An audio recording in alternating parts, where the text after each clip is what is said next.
Let's continue to read Acts chapter 22. Brothers and fathers, listen now to my defense.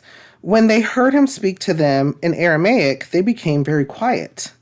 Then Paul said, I am a Jew, born in Tarsus of Cilicia, but brought up in this city. Under Gamaliel, I was thoroughly trained in the law of our fathers and was just as zealous for God as any of you are today. I persecuted the followers of this way to their death, arresting both men and women and throwing them into prison, as also the high priest and all the council can testify.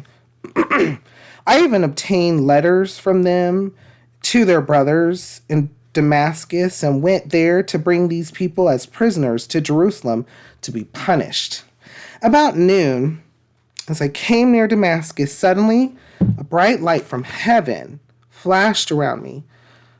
I fell to the ground and heard a voice say to me, Saul, Saul, why do you persecute me? Who are you, Lord? I asked. I am Jesus of Nazareth, whom you are persecuting, he replied. My companions saw the light, but they did not understand the voice of him who was speaking to me. What shall I do, Lord? I asked. Get up, the Lord said, and go into Damascus. There you will be told all that you have been assigned to do.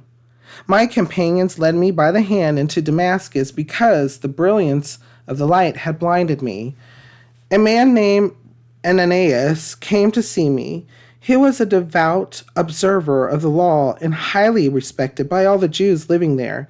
He stood beside me and said, Brother Saul, receive your sight. And at that very moment, I was able to see him. Then he said, the God of our fathers has chosen you to know his will and to see the righteous one and to hear words from his mouth. You will be his witness to all men of what you have seen and heard. And now, what are you waiting for? Get up, be baptized, and wash your sins away, calling on his name. When I returned to Jerusalem and was praying at the temple, I fell into a trance and saw the Lord speaking. Quick, he said to me, leave Jerusalem immediately, because they will not accept your testimony about me. Lord, I replied, these men know that I went from one synagogue to another to imprison and beat those who believe in you. And when the blood of your martyr Stephen was shed, I stood there giving my approval and guarding the clothes of those who were killing him. Then the Lord said to me, go, I will send you far away to the Gentiles. Ooh, there's a lot here. There's a lot here. Okay, there's a lot here. There's sermon upon sermon. There is so much here. There is so much in this. This is one of those that I want you to go back and read. I want you to go back and read and give an account to yourself as well. Have you been a person to ever have to testify to yourself on your own behalf?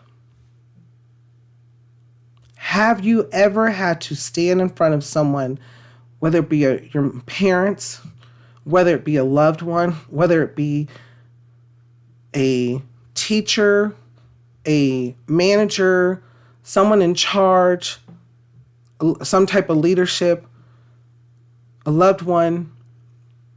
Have you ever stood there and had to testify for yourself?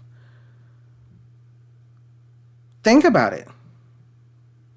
Yes.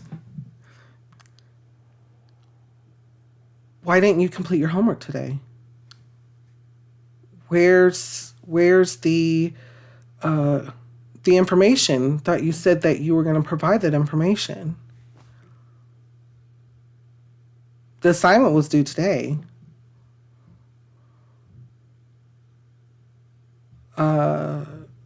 It looks like you wrecked your vehicle.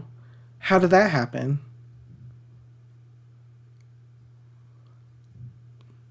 There are so many things in life, when you think about it, that you've had to testify to. Has there been a time where you've had to testify about your life?